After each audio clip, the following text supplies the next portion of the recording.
What's going on today, YouTubers? Welcome to another edition of Walking Reviews. Today we are going to be taking a look at a custom knife.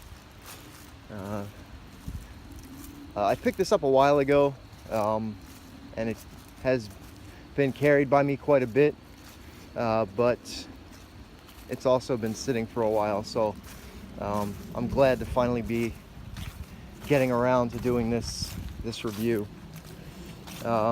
It's still a relatively new model.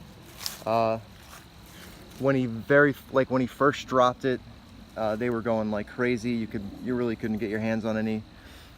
Now his supply has seemingly started to catch up with demand, so they should be a little bit easier to find. But anyways, this is called the New York Flipper, and it is the product of this gentleman, Chad Nell, out of Utah, apparently. So let's go ahead and get into the specs. 3-inch blade exactly. The cutting edge is a hair under 3 inches, and I believe it is called the New York Flipper because he designed it to be legal to carry in New York, which is where you get that 3-inch blade thing from. So yeah, they have one of those laws that you can't carry a knife with a blade over 3 inches, so here you go. A flipper legal for New York. But it's a really interesting design, and we'll get into kind of the ups and downs of it. But as far as the blade goes, pretty useful. I guess you would call this a clip point blade. This is a fairly straight drop, and that kind of curvy transition from the top bevel to the bottom definitely gives it the appearance of a clip point blade. I guess it could straddle the line between drop point and clip point, but to me this looks like a clip point. So you have a very acute tip on this knife, extremely sharp, good for piercing stuff, or if you need really fine, like detailed work with the with your knife. And it also has a really good amount of just straight cutting edge for normal, like everyday slicing stuff. Very thin blade stock. I shouldn't say very thin. It's fairly thin blade stock, though. You can see, sorry, it's a little dirty. I've been carrying it. But you can see this is the width of the blade stock before he goes in and does this really dramatic top swedge area. Almost like, it's almost got the grind of like a dagger, except it's in that clip point blade shape. So this is a CTS XHP blade, but he makes them in other blade steels as well. I've seen AEB L. Yeah, I know he uses more than one blade steel. You can see it's got a hand rub satin finish, which he did a pretty immaculate job on the hand rub satin. He didn't take it super fine, but it's a pretty fine satin finish, which means it's probably going to be susceptible to scratching if you do put this to rougher use or to stuff that's going to scratch the blade up. Right now this is just dirty. The stuff you're seeing on there is just dirt. But I would imagine, oh, there you go, there's some scratching. Yeah, these really fine satin finishes, while they look beautiful, they tend to be fairly susceptible to scratching. But he's got these finished in everything from stone wash to, plain to satin. There's tons of them. Yeah, so the only thing on the blade is Chad's name, which is his maker's mark, and then location that he makes the knife. The other side is sterile. It's an interesting looking blade, that's for damn sure. It's pretty aggressive looking. I think for the average person, they would consider that a pretty aggressive looking blade. And even though it's not the largest, it's certainly something that when you pull this knife out, they would probably notice, because this does look like a self-defense tool, and obviously can probably unwisely be pressed into that, but yeah, it looks like the kind of knife that you would stab somebody with, let's be honest. So yeah, so 3-inch blade. Handle length is 4 1/4 inches, so overall length of 7 1/4. You can see the handles here are titanium with a fairly fine stone wash. And then you've got milling here in the middle. He has all different kinds of patterns. Some it's just like one big circle. Some are plain.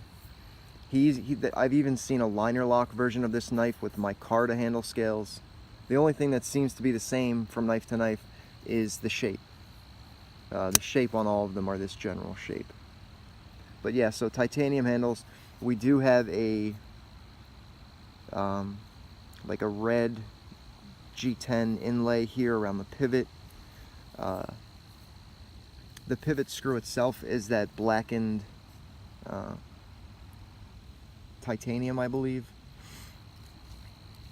You can see here on the lock side the over travel stop, 3D milled titanium pocket clip, red G10 backspacer. This side is definitely a little bit busy because you have those two body screws and the pocket clip screws right next to each other, and then obviously the over travel stop and pivot. It tends to look a little bit busy. You can even see the blade stop hole on the lock side where he pressed that through, and the detemp ball. I do like how he did the lock bar cutout with this matching right there. I thought that was pretty cool.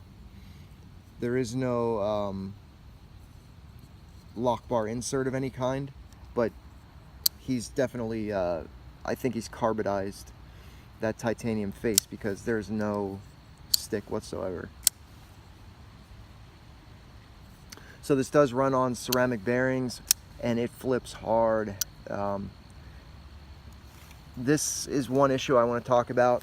I honest to God, I wish he had not done this. I just wish this wasn't there.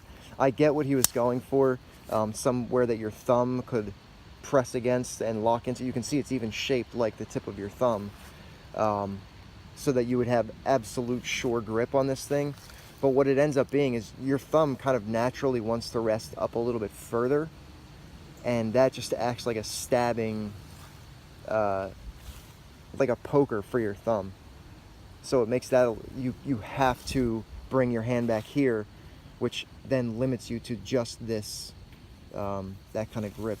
As far as reverse grip, it doesn't really, it kind of digs in, it digs into your palm a little bit, but if you slide your hand down a little bit more, then it just catches the edge.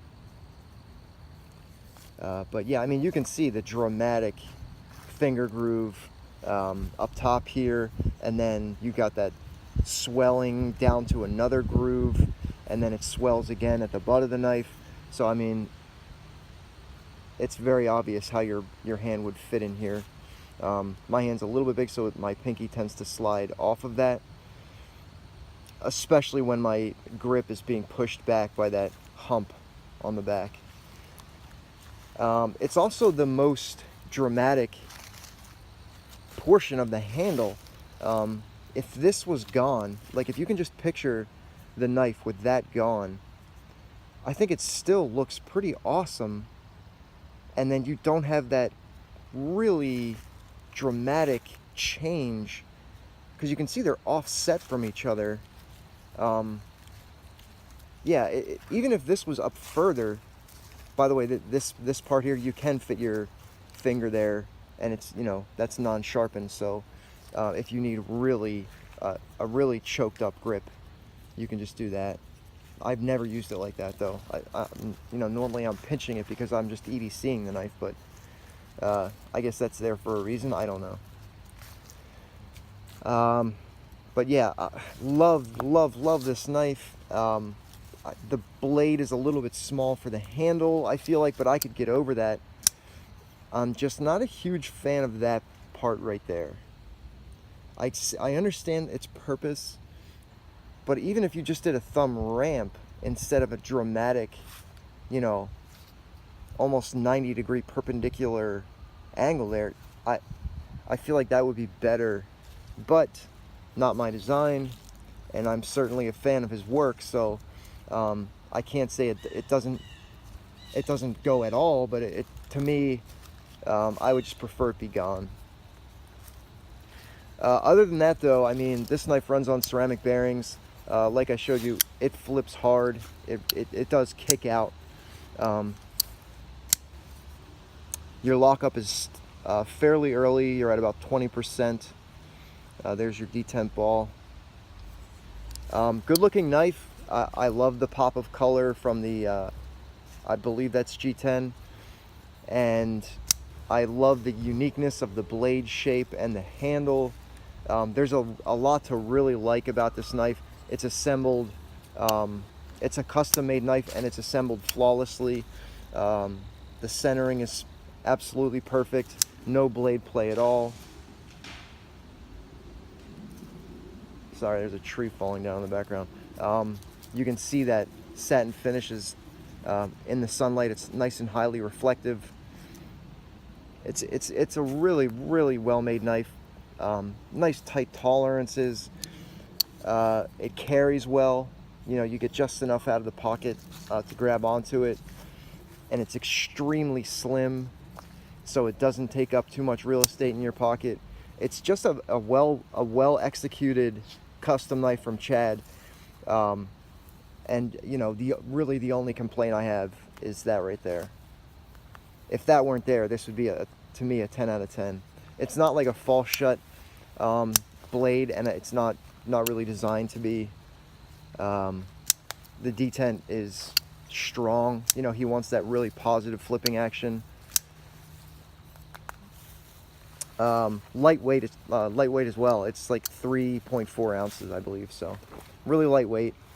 Yeah, just an awesome knife. Sorry, I'm trying to give you some of this. Yeah, there we go. Get the sunlight on this thing.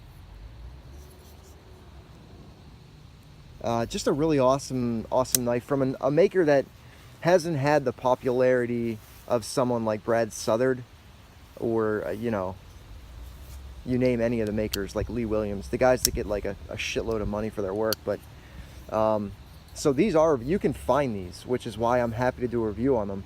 You can find these for like anywhere from say $700 to up to say maybe $1,200 for the more intricate ones, and they're extremely well made.